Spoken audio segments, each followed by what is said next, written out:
Hai, Assalamualaikum dan selamat sejahtera kepada semua pelajar. Pada hari ini kita akan masuk bab 6. Tajuknya ialah sumber semula jadi di Malaysia.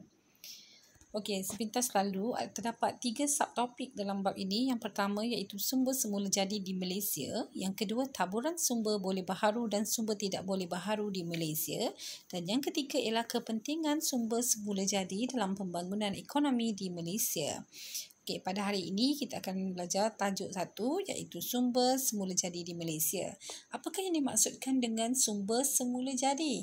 Sumber semula jadi ini ialah bahan ataupun punca yang terdapat di sekeliling kita, sama ada di permukaan bumi, dalam bumi ataupun di dalam air. Okey, terdapat 2 jenis sumber semula jadi iaitu sumber boleh baharu dan juga sumber tidak boleh baharu. Okey. Ini adalah rajah sumber boleh baharu. Sumber boleh baharu kita boleh pecah kepada 4 jenis. Yang pertama hutan, suria, tanah dan juga air. Okey. Apa yang dimaksudkan dengan sumber boleh baharu? Sumber boleh baharu ialah sumber semula jadi yang tidak akan habis walaupun kita ambil ataupun kita guna secara berterusan. Okey, kalau awak lihat dalam gambar rajah ini, hutan kita dah belajar, kita boleh pecah kepada 4 jenis iaitu hutan hujan tropika, hutan pantai, hutan gunung dan juga hutan paya. Hutan paya pula kita boleh pecah kepada 2 iaitu paya air masin dan juga paya air tawar. Okay, kemudian kita ada tenaga suria, kemudian kita ada sumber dari tanah. Okay, di Malaysia kita terdapat lebih kurang 5 jenis tanah iaitu tanah laterit, tanah gambut, aluvium, berries dan juga berpasir. Okey, manakala air pula kita boleh pecah kepada 7 jenis lah iaitu air sungai, air paya, air laut, air bawah tanah, empangan, kolam dan juga tasik. Okey. Seterusnya kita lihat yang pertama. Okey. Ini adalah sumber boleh baharu yang terdapat di hutan. Okey, seperti yang telah saya nyatakan tadi, terdapat 4 jenis hutan iaitu hutan hujan tropika. Hutan ini adalah hutan yang paling besar lah yang terdapat di Malaysia. Meliputi kaki bukit dan juga cerun gunung yang ada di semenanjung Malaysia, di kawasan tengah semenanjung Malaysia dan juga bahagian pedalaman Sabah dan Sarawak. Ada pelbagai jenis tumbuhan yang cikgu tunjuk dekat sini ialah pokok tanduk rusa, mungkin pernah tengok kot. Okey, yang kedua adalah pokok meranti dan juga haiwan yang terdapatnya salah satunya ialah harimau lah, ada banyak lagi. Ini sebagai contoh sahaja. Okey, kemudian kita lihat hutan pantai. Hutan pantai ini biasanya di kawasan pantai yang berpasir lah, maknanya mana-mana sahaja lokasi yang ada pantai. Okey, apa tanaman yang terdapat di hutan pantai? Antaranya ialah pokok ru, pokok tapak kuda dan juga pokok kelapa. Okey, seterusnya ialah hutan gunung. Okey, nama pun gunung, jadi ia terletak di kawasan pergunungan lah. Antaranya ialah Gunung Jerai, Gunung Tahan, Gunung Kinabalu dan sebagainya. Okey, kalau di kawasan gunung, tumbuhan yang terdapat di kawasan itu adalah berbeza-beza mengikut ketinggian gunung tersebut. Semakin tinggi, semakin jaranglah tumbuh-tumbuhan yang ada di kawasan tersebut. Okey, seterusnya kita tengok hutan paya. Hutan paya ni kita boleh pecah kepada 2. Hutan paya air masin iaitu kawasan yang berlumpur, terlindung, ditenggelami oleh air semasa air pasang.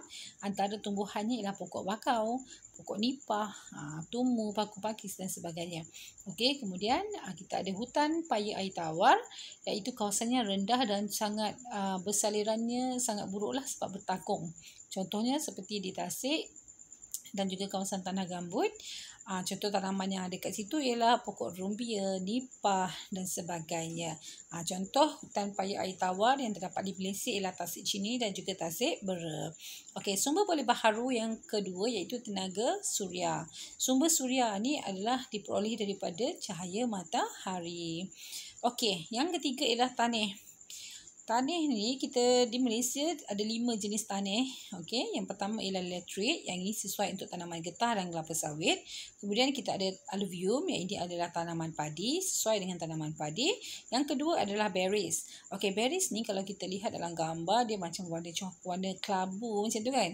Okey, berries ni ialah tanah yang berpasir yang bercampur dengan tanah liat Antara tanaman yang sesuai adalah tembakau, tembikai, kelapa dan sebagainya. Okey, seterusnya gambut. Yang ini adalah tanaman nenas. Okey, maknanya kalau jenis tanah banyak jenis gambut ni banyak terdapat di Johor lah. Okey, seterusnya kawasan tanah berpasir ni sesuai untuk tanaman pokok kelapa. Okey, manakala sumber boleh baharu yang terakhir ialah air, iaitu kita boleh lihat air sungai, air paya, air laut, air bawah tanah, empangan dan juga kolam.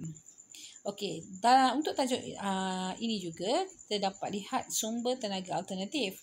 Okey, alternatif ni ialah pilihan lain lah yang kita ada.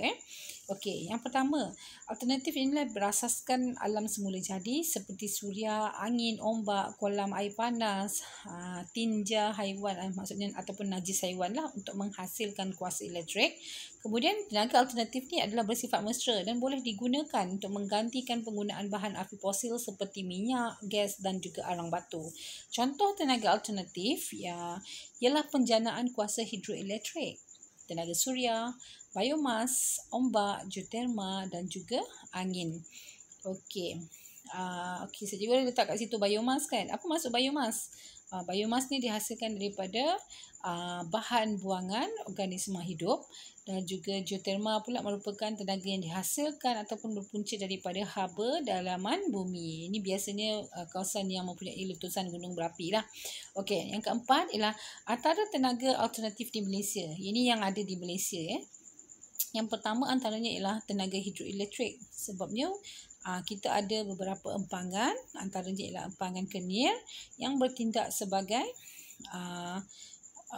tenaga alternatif lah untuk hidroelektrik. Kemudian kita ada tenaga suria. Yang ini pun dah semakin berkembang di Malaysia. Yang ini melibatkan panel solar lah. Okey, yang ketiga ialah tenaga biomas yang terdapat di Miri dan juga Seri Aman di Sarawak, dan yang terakhir ialah tenaga angin yang terletak yang dilakukan di Pulau Layang-Layang Sabah. Okey, itu sahaja tajuk pada hari ini. So, buat nota apa yang telah cikgu bagi pada hari ini. Seperti biasa, buat dalam bentuk peta minda, ringkas dan juga padat. Kemudian jawab 3 soalan mudah dan hantar kepada cikgu buat dalam buku latihan. Sekian sahaja. Sekian, terima kasih.